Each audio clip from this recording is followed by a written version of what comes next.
Thank you. So I was really excited to give this talk, because normally when I do talks, I'm trying to convince people to make something for the first time. So I normally have more of a civilian audience, and I'm just trying to really build up their courage to say, you know what, you actually just can go get some tools, go get some lumber, and just get started. So it's nice to have a little bit more of an inside group so we can go a little bit deeper on some of the things I've learned in the last 3 years. So in the last 3 years is about when I started making stuff and putting content online. And I see a lot of people going through some of the same struggles that I went through early on. So I thought, you know what? These people already know how to make stuff. They already have the motivation to make stuff. So how about I just share some of the things that sort of help me create more options for myself. And here's what I've learned. So the first thing is that everything has not been done, despite all those YouTube comments where people go, not new, that's not new. Well, it's funny, I saw the other day, I was on Facebook, and I saw this video of a guy in a hammock being carried by a drone, like just a giant drone. It had like 50 million views, and I was just like, that's awesome. Like, he's getting carried by the drone. Look at the first current thing. Not new, it's just a drone in a hammock. I'm like, no. That is new. And when people say that everything has been done or that's not new, they are factually and objectively incorrect. Everything around us is changing. The tools we're using, the materials that we use, the hardware, the software, the media platforms that we share our ideas on, those are all changing. It's virtually impossible not to do something new. And so getting rid of that mindset, well, everything's been done, where's my place in this, is, I think, really important. And I think it's one of the things that you have to sort of choose to start with. I used to teach architecture, and this was a problem with a lot of architecture students. There's always the ones that sort of are there, that you don't need to motivate. They're just going to make whatever, and whatever you tell them, they're just going to ignore it and just keep making. Those students I never worried about. I'd worry about the students that would say, I feel like everything's been done. And I think that sort of feeling comes when people consume too much of one type of media, and they also have a desire to feel included into the group that makes that media. So if you want to think of yourself as a woodworker, and you go and you look at a whole bunch of woodworking magazines, YouTube videos, and things like that, you might start to define that community by the things you see, and then you think of the boundaries of the communities also by the things you see, and you feel like there's nothing new in it. Don't worry about that. And the way I say, sort of deal with it is I say focus on small evolutions, not mutations. And it's like the first thing I do whenever I come up with a new project idea. I always ask myself, is it an evolution or a mutation? Now, an evolution would be just a small, subtle, progressive change that makes the whole thing a little bit better. And I like being part of progress. If I can't invent something new, I'd rather be the author of some small progressive step. So mutations, they make better comic books, right? We want to see something dramatic that feels like, oh, we did something totally different. But when I look at all the projects that I both got the most satisfaction out of, and also the ones that performed the best on all sorts of social media, I find that almost always they're small evolution projects, not sort of big mutations. So the spiral staircase. I'm not the first person to make a spiral staircase. I'm not the first person to make a spiral staircase by stacking wood on top of each other. There's actually this really brilliant Scandinavian architect that made it by stacking these sort of big chunks of lumber. But I still feel what's new is, small portable CNC machines are more available than ever before. So what's new isn't making a stacked wood spiral staircase. What's new is sort of saying, I could have paid $2,200 for a prefab steel one, or I can go to Home Depot, get very basic plywood, use a small CNC machine, cut this out, and make it, if you don't count my labor, there's quite a bit of it involved. But make something that was about half the price of what the prefab steel one would have cost me. That's new.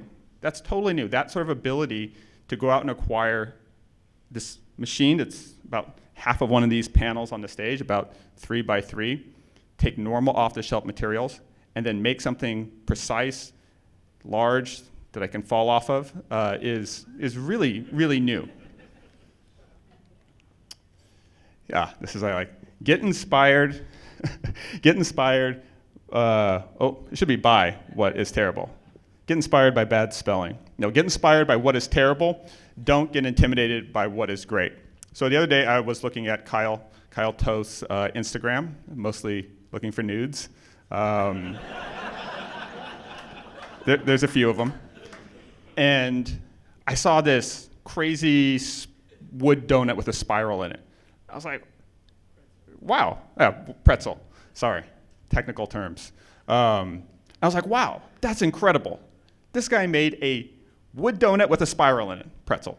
And immediately after that, I was like, wow, I suck at woodworking, right? And that's pretty natural, right? There's always that sort of comparative thing. I follow Kyle because he's great at woodworking. I'm interested in woodworking.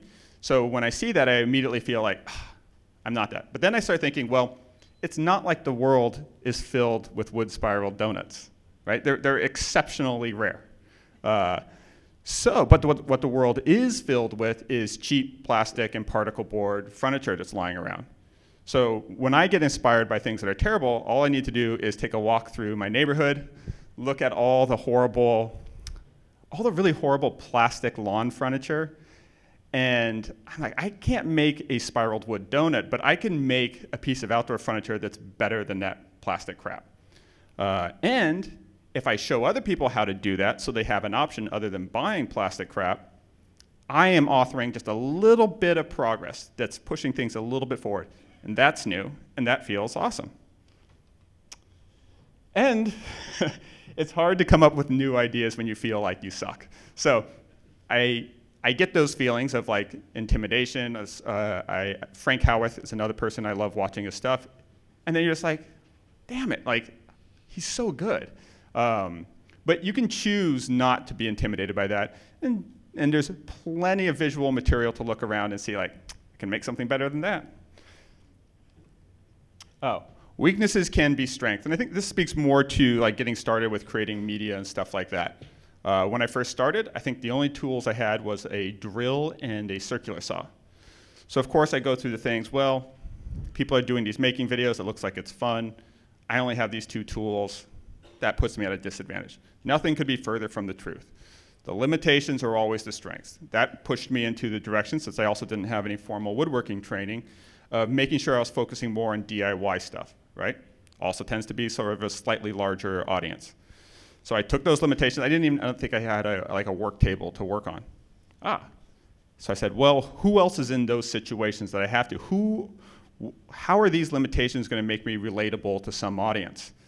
And I was thinking, well, you know what like HGTV never does? They never really talk about like apartments. And if you look at the overall demographics of the US, more people, especially young people, are choosing to live in cities.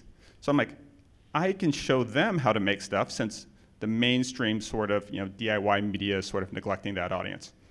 So having those two tools and no garage or no wood shop sort of gave me that opportunity. Design the process, not just the product. I would never click on a video that just said, watch a guy fishing. But if someone said, watch a guy fishing with dynamite, I'd probably click on it. Especially if there's like him throwing the dynamite as like the still image with a big thing that said dynamite and fishing on the thumbnail. The process really matters. By far the most popular YouTube video I ever did was pouring concrete into Legos. And know that the Legos were not harmed. The Legos are fine. I want to make sure that myth is dispelled. But there's a way to capture an audience that doesn't know anything by connecting one thing that they already know how to do, which is Legos. And then you connect it to another thing that they're sort of familiar with, but they're curious about, which would be concrete. And not only does this, now this type of video won't show up in searches because nobody's searching for something that they haven't seen. But it's the type of thing when they see that on a headline on like a Facebook post or stuff, they're like, okay, I want to see that. I want to see what happens. And that ability to sort of think like a kid and captures people's attention can be a really powerful tool. So think about the process, not just the product. Use labels to connect, not measure. So this is sort of redundant to some of the things I've talked about already. But we use these terms like maker, woodworker, blacksmith, architect, and I like to think of them as bridges and search terms for finding other people with shared interests. They can be very discouraging when you start using them on yourself as sort of labels to sort of measure yourself against. I hear a lot of people saying, well, you know, I kind of want to do wood. I have a wood shop, and that's where I have most experience, but I don't really feel like I'm a fine woodworker, so I don't feel comfortable putting stuff out. No, no, no. You use the woodworking term to find people that are better at your woodworking and learn from them. Use these things as bridges. Don't beat yourself up over them. Okay, building an audience. So I sort of put these, sort of doing this presentation in 3 segments. First, sort of talking about design and making, because I think that's the most important. Building an audience, I think, is second. And then lastly, I'm going to get to sort of how to make money with that audience. And I think that's about the appropriate sort of priority you should take with these types of things.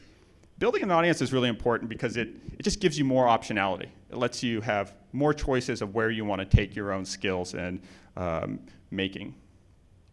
So this is what I've learned. Feel free to break all the rules. Everyone looks at the same like YouTube tips. Oh, you gotta be consistent. You gotta answer your comments. You got to do all these things that are the top 10 tips for growing a YouTube channel. Those things are all helpful and they can all add. But what they often never say in those listicles is how much each one adds. You can build an audience breaking every single one of the rules. Because I think the motivation to be prolific is more important than just about anything else. So when I first did videos, I would think about what I saw on TV, or I'd look at other YouTubers that were successful. I would read these like digital marketing tips and hacks and stuff. I still get emails from this guy named James Wedmore who's just terrible and keeps sending me spam. I keep unsubscribing. It's the worst. And they would say, well, you know, to really get the subscribers, you should be talking on camera at the end so that the last thing they see is your face and they sort of connect you with the content. And it's true. When I did do that, which is what I initially did in my videos, I had a slightly better sort of conversion percentage to subscribers. But I hated doing that. That was the part I hated the most. I didn't like the way my voice would sound, or just something else, or it lied to me wrong, or some sort of coworker or animal would move in the background, or there was just a lot of things I felt like I found myself procrastinating around doing that one last part. So I said, well, if that's the thing that's making this less fun, I'm just going to cut it out and see what the difference is. So I stopped doing it. And I found that I started making videos slightly faster. Instead of making like 2 videos a month, I started getting to 3 videos a month. And yeah, each video converted slightly less. But being prolific and making that extra video was more fun and also gave me more content for other channels. So you don't have to. You can if you want, and if it comes naturally, you should absolutely do it. It's better to do it that way, but don't beat yourself up if you're not optimizing in every single way. You can trade content for audience. So I still do this even now. So with about 2 years ago, I think it was when my Lego and concrete video went viral. It did like 5 million views over like a 1-month period. I see that happening less and less these days because the minute something starts to really take off, everyone sort of loads it up onto Facebook. And that's annoying, but you can also use it to your advantage. So when I was getting ready to launch the content for the spiral staircase, I was like, I think this is going to be pretty popular, and I think people are going to jack it. So how do I use that to my advantage? So I reached out to these sites that have massive sort of Facebook audiences, things like Business Insider. I said, hey, I'm going to launch this content. I'll give you sort of an Instagram and Facebook video first. You can use it. Just make sure you link to my accounts. And with that one single move, I was able to go from like 20,000 Instagram or so followers to about like 50,000. So I was able to trade a piece of content. I still had the YouTube video. They linked to that too, and that helped. But I was able to take that trend, trade them a little piece of exclusive content, and then use that to sort of build audience. Oh, back. There we go. Make sure, yep. So I like to think of like media content as sort of its own economy, and there's a supply and demand. So one of the reasons why I started with so much so many concrete projects was I was looking at sort of the amount of sort of search volume and then the sort of supply of like popular videos. This is something a lot of people do when they're trying to launch a product on Amazon. They look for something that a lot of people are searching for, where most of the top things have a low satisfaction rating.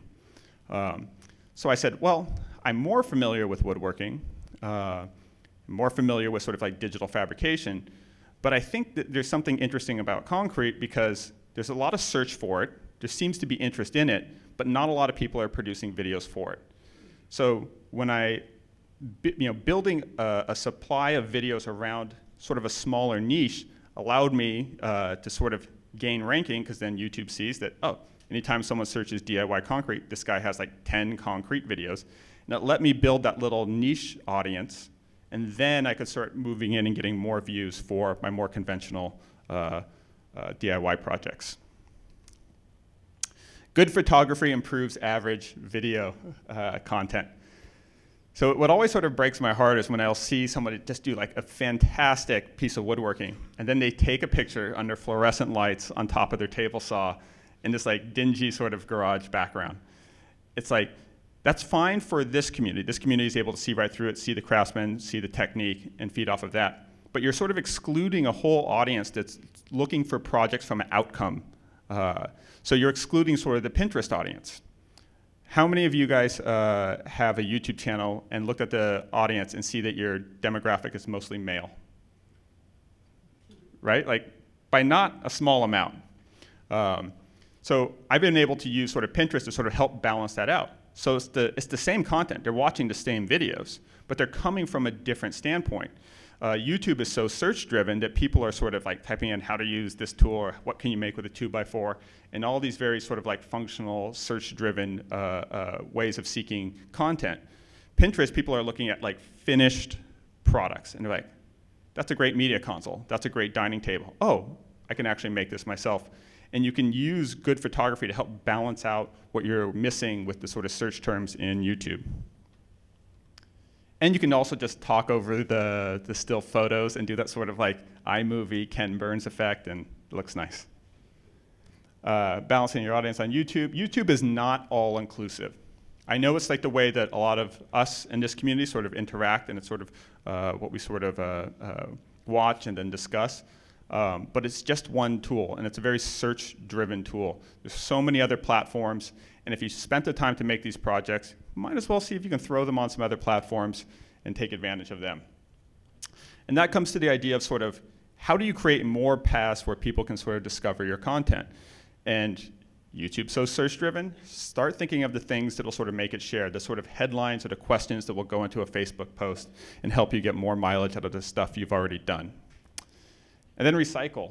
About a year into sort of making videos, I sort of discovered Instructables, which is just an incredible site. I was like, this is a huge audience. I'm just going to reach out to them and start posting one of my projects there once a month. It was great. It just funneled steady amount of followers over to me.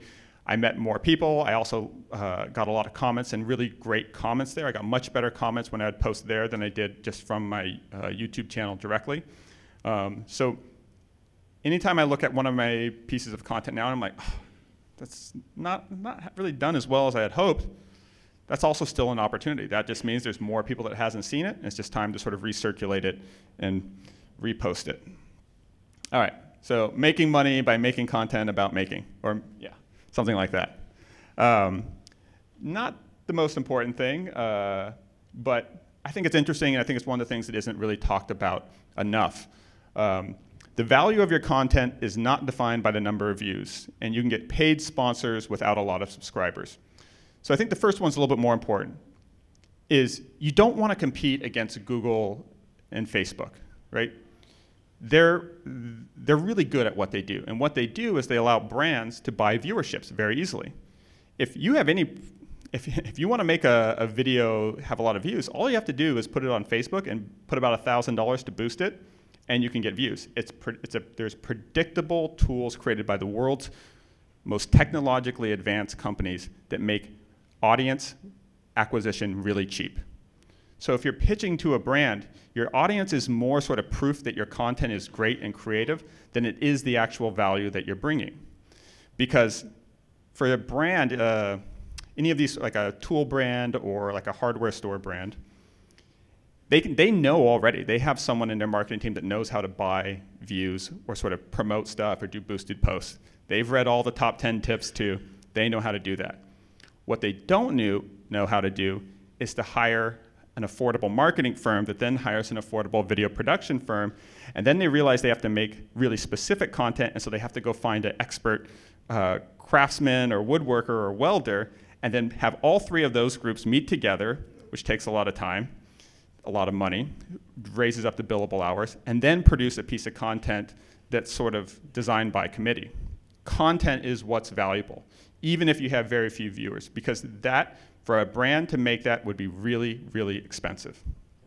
So one of the things that I tried early on is that I think I got my first paid sponsor when I had about 10 to 20,000 subscribers.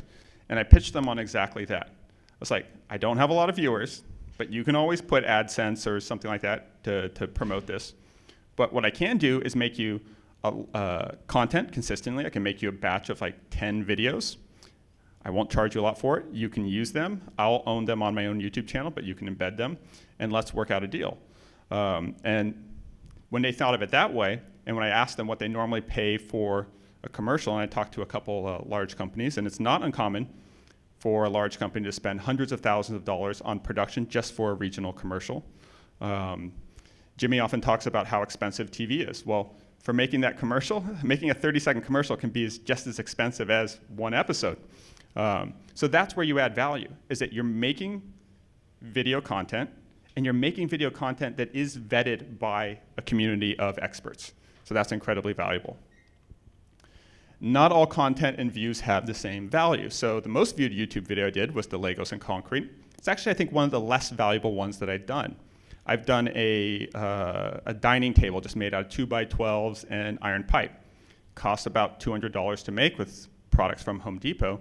And I've had about 5,000 people send me images of the table or a variation of that table of what they made. So even though the views aren't in the multiple millions, I know that I've drove almost $1 million of consumption out of that one project. So I'd much rather have that project in the hundreds of thousands of views than I would some project with multiple millions that people are just sort of watching. Content packages are more valuable than video sponsorships. So once you get to sort of like the 70 to 100,000, you'll start getting hit up, say, hey, can we sponsor a video? There's all these agencies that sort of like want to automatically place them for you.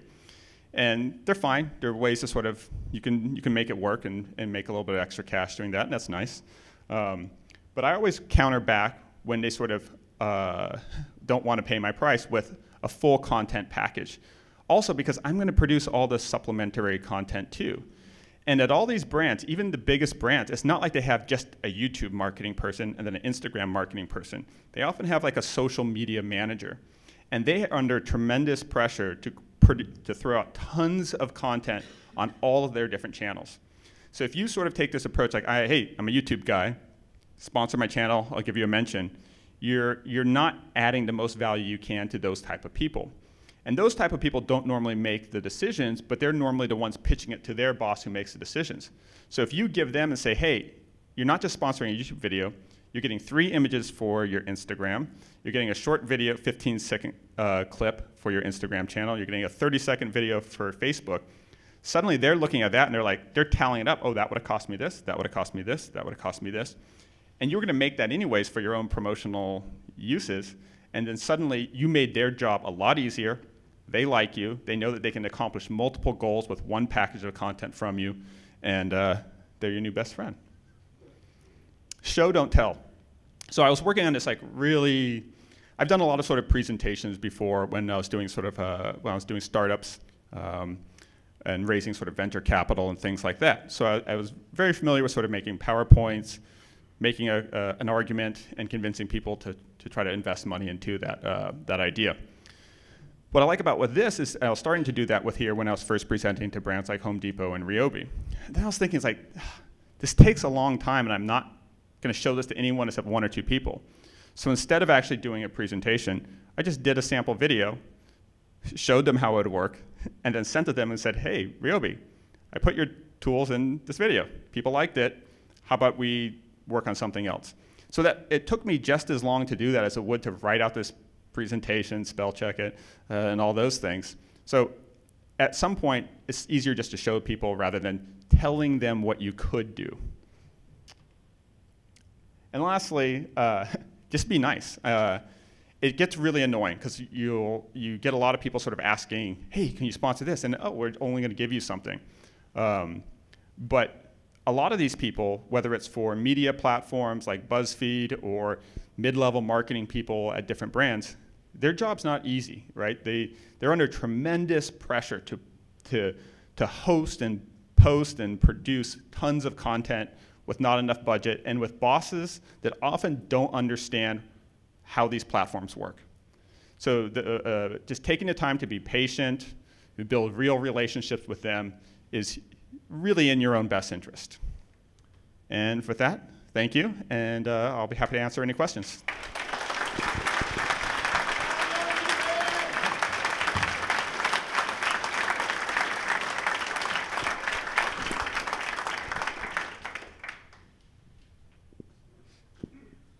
Yes.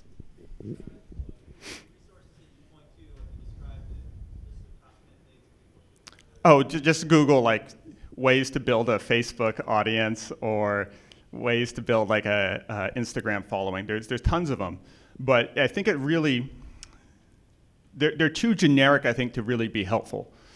I think it's always sort of you should build them within the resources that you have most available. Always look for your unfair competitive advantage.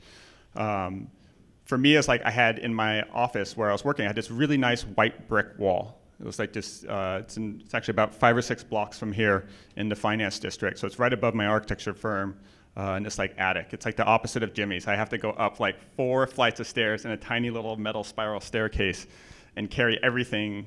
I think we one time had to carry like 10 80-pound bags of concrete up 4 floors. It's just brutal. But I had this really nice wall that's all white, painted brick with like really nice light. And I said, wow, every photo in front of here looks good. This is my competitive advantage. I'm gonna get great stills with everything that I make. So even if I just take some hairpin legs and screw them onto a 2x12, it's gonna look really nice. So I wasn't as interested in what is sort of generically available to everybody else. I was looking for what specific resources and skills do I have that will work that will help build that audience. Some people are really good at copywriting. I hate writing. It still feels like homework. I hate sending emails. That's why like everything about the sort of decisions I've made, I've tried to sort of marginalize the role that those things take in my life. But if you are like a naturally talented copywriter, that can be your competitive advantage. You have a search engine ranking advantage over everyone else that's producing stuff and writing the most meager sort of descriptions for their videos as possible.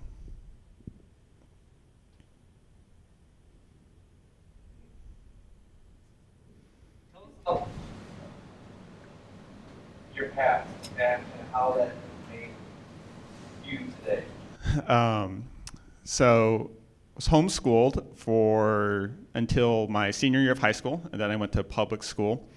And I had mainly thought that it was going to be like Beverly Hills 90210, and my high school actually kind of was like that. So I think like right away I saw sort of like everything that a lot of the other classmates thought was very mundane. Like I remember the first day of school, I was playing football, and the other guy was saying, "Okay, what time do you want me to pick you up?" I was like, "No, I want to take the bus." They're like, no, we're seniors, we play football, we don't take the bus. I was like, no, we're gonna all take the bus because I had seen that on TV and I wanted to do that. It was new to me. And I think that sort of early on, particularly the way my parents sort of raised me, was to state the things you're interested in, listen to other people's sort of derision of them, and then just do them anyways with slight consideration for their objections. Didn't go to college till much later in life. Sort of traveled around, used to fight in karate tournaments, do construction jobs, stuff like that. Went to college at 21, and I think those multiple gap years were very beneficial. And then started an architecture firm. Love architecture. It's an awesome area of interest. Hated the service professional business model. There is nothing worse than being a creative and having all these awesome ideas, and then you have to listen to someone that doesn't know what they're talking about because they're paying you a lot of money. It's terrible. It's especially when you invested so hard or so much time and effort into that. So then, of course, that was like, so I started the architecture firm. We still have it. It's we were really proud of it. We were recently voted one of the 50 best firms in the country for sustainable design. We do a lot of solar-powered, zero-energy housing. It's really important work, but I talked about this a little bit in a TED Talk I did a while ago. Because of that business model, we were sort of confined to tailoring all of our business towards super wealthy people. So here we were doing this really idealistic thing of making more sustainable houses, but our clients were having like second or third homes that were like $5 million in construction. And that's when I first became interested in the idea of sort of publishing design as a type of media, because I thought that was the way to still be a designer, but bypass that sort of service professional business model and reach more people without charging them. And I did a tech company. We raised a bunch of money, thought we were super, super smart in like 2007. It's like, wow, I did a PowerPoint presentation. This guy gave me like $900,000. That's awesome. Then 2008 happens, and we realized we didn't know anything. Half that money sort of disappeared when the fund that funded us went under. All the people that we were sort of telling about how our awesome new tech company was going to change the world, we then had to sort of, when I would see that my friends that had told stuff like that to sort of, oh, we got to slow down expectations a little bit. But survived, built the company back up, eventually got acquired, which then gave me the freedom to sort of do stuff like post designs on YouTube, which is really sort of an extension of what I was doing before. It was just using the most sort of common media possible, which I think is YouTube. You talk about exactly what brought you to YouTube, and you got give me advice this is coming out. Do you have any TV experience? And what is your relationship with like TV? Is there? Yeah, I can get to all. Oh, so Jimmy asked, what brought me to YouTube, and do I have any sort of connection or on-camera experience or TV interaction? Well, Jimmy, you're gonna love this. I was on Vimeo first. But I wasn't making like beautiful sawdust coming off the saw blade in sunlight videos. But for some reason, I always thought of just YouTube as kind of junky, and a lot of the videos that I'd seen that I'd like about sort of like documentaries or things like that, or a lot of my filmmaker friends were posting videos on Vimeo, so I said, oh, this looks like a really cool platform, I'll use that. So it wasn't until I'd already made 10 videos that I realized, wow, I had like 10 videos and like 50 subscribers on Vimeo, and like 8 likes, because just no one interacts with that. Then, Basically like behind the scenes of movie making. yeah, yeah. It's like, oh, this is the password. Don't tell anybody that I'm making a movie. Exactly. It's like a way to make a video portfolio and then send links to it. So then I just took those like 10 or so videos, uploaded them all to YouTube, and just forgot about it, and then came back like a couple months later and saw that I had like 1,000 subscribers just from the sort of search interest in them. I was like, oh, that's pretty awesome. I'd still been able to sort of drive up a lot of views for one of the Vimeo videos just by sort of emailing it to different blogs and websites, getting placement on things like apartment therapy and stuff like that. Again, realizing that I could trade content for viewership. As for TV, I don't think that we should even think about TV anymore. I think the thing to think about is long format video, because that's the thing that sort of I feel is missing. So I don't feel, I mean, I've talked to HGTV people, I've talked to Discovery, I've talked to all of them. I don't particularly like a lot of the shows anyways, and I am not so arrogant to think that if I was to come into a network that has shows that I already don't think are awesome, that somehow my no experience in this new field would lead me to create something that was awesome. I don't buy it. The question I ask really is more from like, have they come to you and said, come, Yeah. what can we do? And Yes. the idea is that you completely autonomous, you don't need them. Right, so I am interested in long format video. And so when they come, I said, yes, let's do long format video. But here are my stipulations, is I'm not gonna make just long format video and sit on all the YouTube clips, the Instagram posts, and all those things. If they sort of tell me why that can't be done. And I said, okay, well, thank you, but no thanks. I have talked to sort of production companies, which I think is actually the first and more important step. So I like Anthony Bourdain's shows are like one of my favorite shows. So I talked to his production company and sort of got a sense of how they sort of make TV and how they make long format content that I actually really think is educational, entertaining, funny, heartbreaking, all the things that I think good long format content can do. I also get inspired by people like Louis C.K. that just says, you know what, screw this. I'm going to fund my own show. So I think that there's a way to, I think considering long format video is important and is going to be the next step for a lot of us. I think probably the most logical way to do it is to go with a big title sponsor that takes about a quarter of the financial risk to produce like a 4-episode series. I recently bought a shipping container that I'm going to try to convert into a tiny house in California, and I'm sort of working on some sort of plans to produce some long format content there. I don't know if it'll be posted on YouTube. I don't know if it'll be a different video platform, but I know I'm going to make it and figure out where it goes somewhere. Phil. You talked about before distributing your content through other platforms and not limiting yourself to YouTube. Do you think that it's necessary or beneficial to tailor the content specifically to those platforms, or do you think it's okay just to disseminate as is? I think it's important to look at what is successful on those other platforms. So I reached out to some DIY editors at BuzzFeed, and after talking to them, I realized like they're under a lot of pressure to get a lot of posts out. So I said, well, how about I prepare some posts for you that have YouTube videos of mine embedded in them? This was when I was still sort of really trying to build a subscriber base. They're like, that would be awesome. Thank you. Your content's great. They gave me a few rules to sort of like, make sure you don't overly mention too many products or stuff like that, or don't make it too shticky or things like that, and don't be gross about self-promoting. But yeah, if you're going to make us a nice listicle or something else, absolutely. They then review it, and then they post it. They promote it to their front page and things like that. So in doing that, before I sort of made the post to send them, I looked at what were some of their DIY things that had performed well, took the things that I thought were kind of cool, didn't do the things that I thought were cheesy, and put together some posts that worked really well for them and worked well for me. Yes? When you have a new idea for a project or a video, and is your mindset on what your personal desire is, or is it on like the performance of you getting it distributed?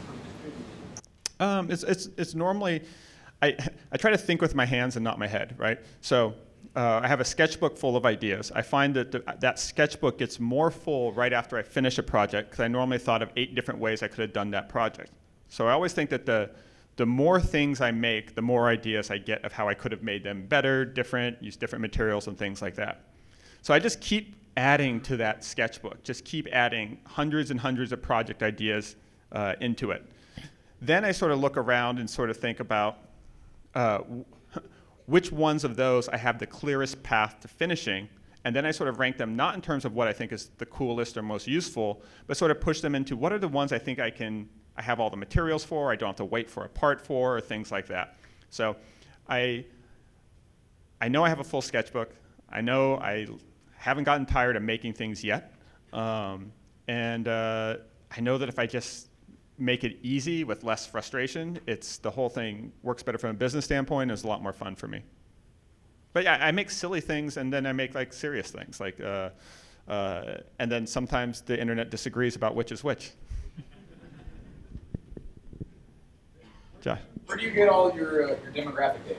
How can you find out which, like you talk about BuzzFeed, what DIY stuff did well and what did not do so well? Oh, so I'm not like a tech analytics expert, but I will normally ask people that have some expertise in that. And if you Google around, one of the ways I do it is I'd always get these people that would tell me they have ways to sort of boost my. You get these weird things today. Oh, if you join our MCN or you do this, right, we're going to give you all the inside data to help you perform better, or you should add this analytics package.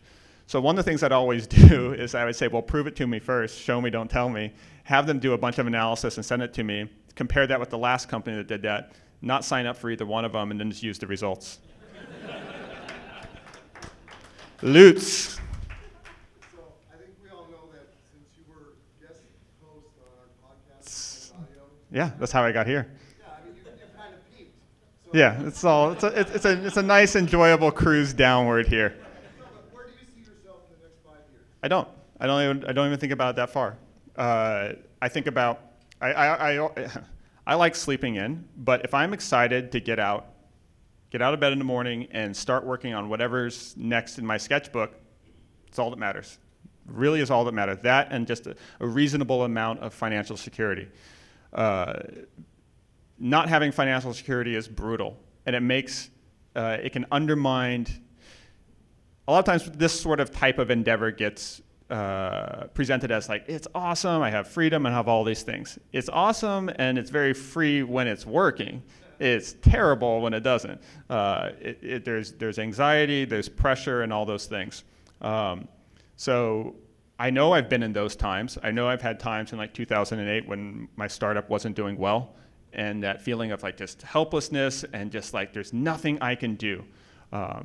There's no way I can meet the expectations that were sort of set when the economy was amazing. So for now, it's like I like making stuff. I get to wake up and do that. I like the strategy of thinking about business. I don't like the details of business. I don't like Excel spreadsheets. I don't like writing emails. But I love the sort of long-term sort of chess game of it. But I know other than moving to long format video, that's what's sort of next. I don't have a set timeline for doing it. I'd like to do it in 2017. But other than that, I don't care. If I get tired of doing this, I'll switch. And I know that all my previous other 5-year projections have been like so terribly wrong. So I'll think of like maybe like 5-month projections. Thank you. You talk about long format video. You equate that to television or on other platforms like YouTube? I simply equate it to anything longer than 15 minutes. I watch less and less television. I watch like HBO shows. I love Vice. I recently had, it was awesome actually, the best experience I had with TV is Vice came and they shot an episode of a new show that isn't out yet at my house. And it was just, I think it's going to be like one of the episodes. They're just talking about like the house of the future. And most of the people I think in the show were talking about these like crazy built-in screens. And I was just saying, well, maybe it's just about making more of the things you own and making a building that lasts longer and is more energy efficient. And seeing the way they did things where the cameramen had like, everyone was working as a team. Like the cameramen would give sort of creative input about like what the subject matter should be about. And it was just this group of sort of relatively young people just making a cool video without sort of this top-down directive. And that made me think, wow, I was thinking TV was terrible, but this goes on their own channel and it's really cool. It's really flexible. Same thing with that. So for me, I think I'm doing projects that take longer than 3 minutes. The videos I'm posting are only 3 minutes long, but they're instructive. And I strongly believe that instructive content should be one of two things. It should either be one-to-one, which means you watch it as you make the thing yourself and follow along in real time, which is not practical, or it should be as fast as you can possibly comprehend the steps. So for me, that's about 6 to 10 seconds per step in the video. But I think long format lets you tell sort of a secondary narrative. It lets you explain more of a struggle. It lets you go on tangential little learning opportunities and things like that. So I feel like there's stories in making things, especially bigger things like a tiny house or even a whole apartment or remodeling a whole kitchen. There's really cool stories that could be told. When I watch a lot of HGTV stuff, I feel like it's just like a lot of crap and then a reveal at the end. At least with the flipping house shows, you get like a reveal at the end and then like a financial reveal on top of that. So you get like 2 kind of little bonus cookies at the end. So I think of long format as being anything longer than 15 minutes. I think that people are consuming more video content than ever before, but they're watching less cable television. There's someone way in the back. So you said you don't like have a 5-year plan, but you have like an end goal for what everything you're doing, it all seems pretty well strategized and out for your life and what's important to you and how to fit into it. Yeah, have you ever seen like DuckTales where like Scrooge McDuck? No, just kidding. No, I don't know. I think it's already gone better than I expected. It's financially stable. It's fun. I'm able to say no to creative opportunities that I don't like, and able to play with Legos. So I think it's already. We're already there. I've heard a few people talk about how there was a time where you could build a huge audience in YouTube, but now that there's so many people making videos that it's harder and harder to build an audience. Would you agree with that?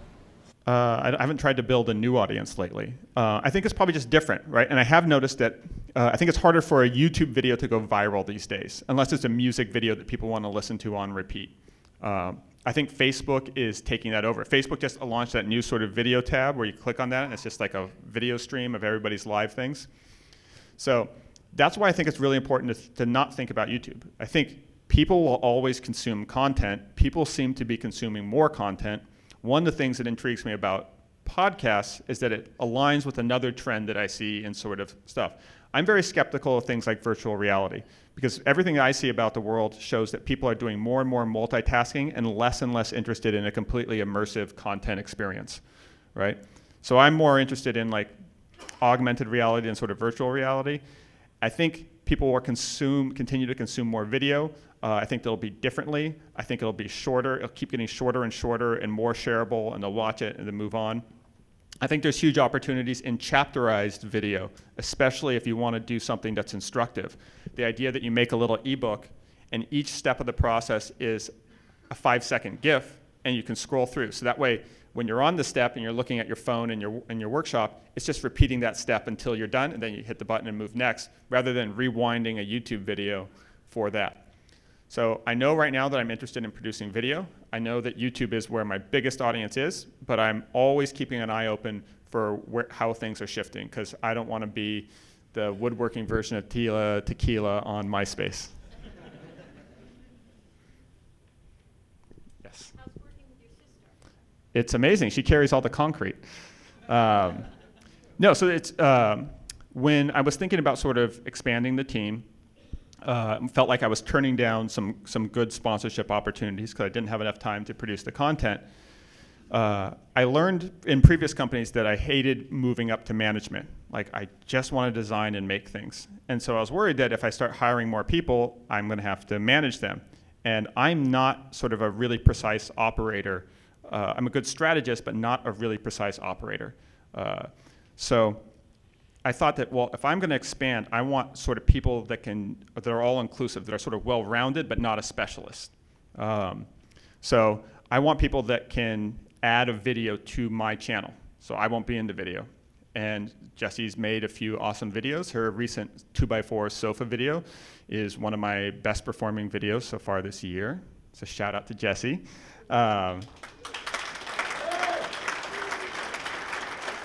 And what's awesome is that I had very little to do with that video. I helped her with some of the first videos, sort of saying, here's how I sort of do it, here's my rules of thumb, here's what sort of works for me, 6 to 10 seconds per step. Just go for it, don't worry about it. Things always look better on camera. You can always pick at the little things that are uneven and stuff like that. They'll look great. So there's a little guidance and stuff like there, but by sort of, she's been working for me for about a year, and in that time she's learned how to edit videos on iMovie, design and produce her own projects. She has a couple of sort of making skill sets that I don't, particularly with like textiles and things like that. She's more patient and more detail oriented than me. So she probably hasn't produced videos as fast as I do right now, but that's okay. And from just like a financial management standpoint, I can set a budget and say, I'm going to pay you this amount per video. You want to make more money? Make more videos. And here's the sort of like content standards they have to be. So I'm able to add more content to my channel without taking any management responsibilities. I hate that. Anyone else? Oh, yes. So a lot of the stuff, a lot of the DIY stuff I've done in my career, I look back at and thought like, wow, this is a cool project. Not necessarily like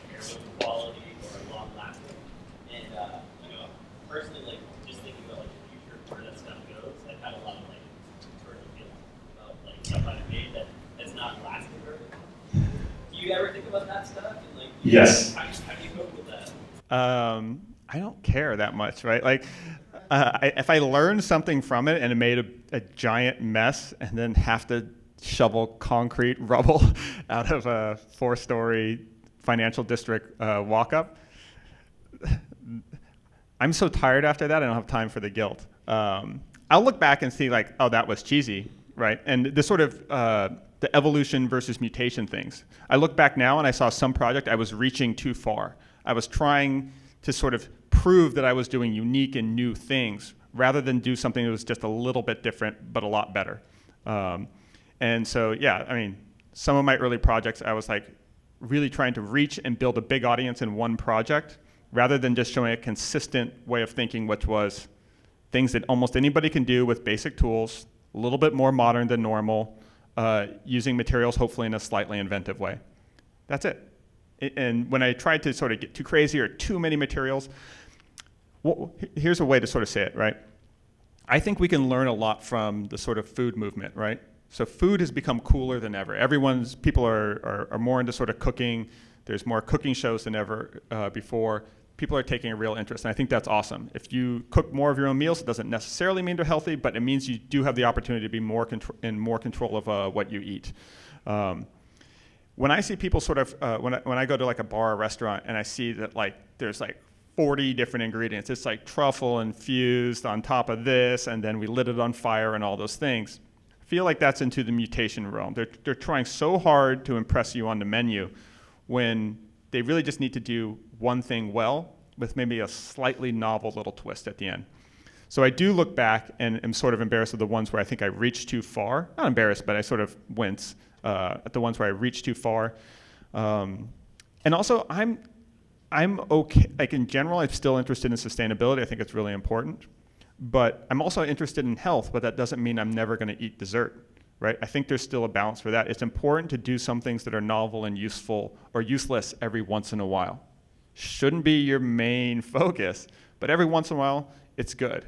I would say the proportion of donuts you should eat is the proportion of donuts you should make. Yeah. All right, Josh.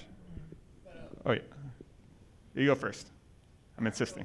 With your idea with the short GIFs and long form video, and in your background in a tech startup company, where do you see your role in facilitating? I would see my role in facilitating is the role with the least amount of responsibility and headaches. So I like to make suggestions. I don't want to start another tech company. But I would say an app that you should all consider is Stellar. It has a really good audience. It's Steller. I was able to have a nice little following on that. It's sort of like a multi-page Instagram. It's beautiful. You can make these little ebooks. You can do a still image on one page. You can put text over the image. You can do a little video clip. It's great for like cooking instructives or short DIY sort of instructions. You. So you had mentioned you guys are creating content for your page. Do you see, I mean, in my life, like to see like a mini network or like makers under one umbrella like channel? Do you see that being something in the future, or do you see it being everyone individual? No, when the minute sort of multi-channel networks reach out to me is the minute I thought maybe I should create my own. But then I thought I don't want the sort of hassle of dealing with all those things. But there is an opportunity for the right kind of personality that likes those kind of like challenges. There's probably a great opportunity there somewhere. One of the sort of advantages of sort of not really focusing on me talking on camera, just me doing voiceover, I think made it easier for the expectations of my channel to slide in somebody else doing the same thing, right? It's the same setting, same tools, same background, same shitty music. At least that's what people tell me. It lets me slide in those another sort of maker or creative, and I get to take a day off. So I think that was sort of like I didn't really necessarily plan it that way, but that was like sort of a nice thing of sort of me not always speaking at the end of every video. We got a few like where'd Ben go, but people figured it out pretty quickly. All right, well, I'll be around, so feel free to come up and talk to me, or you can ask Jessie questions too. She'll give you the inside details of what goes on. And thank you so much to the Making It crew for being here and inviting us.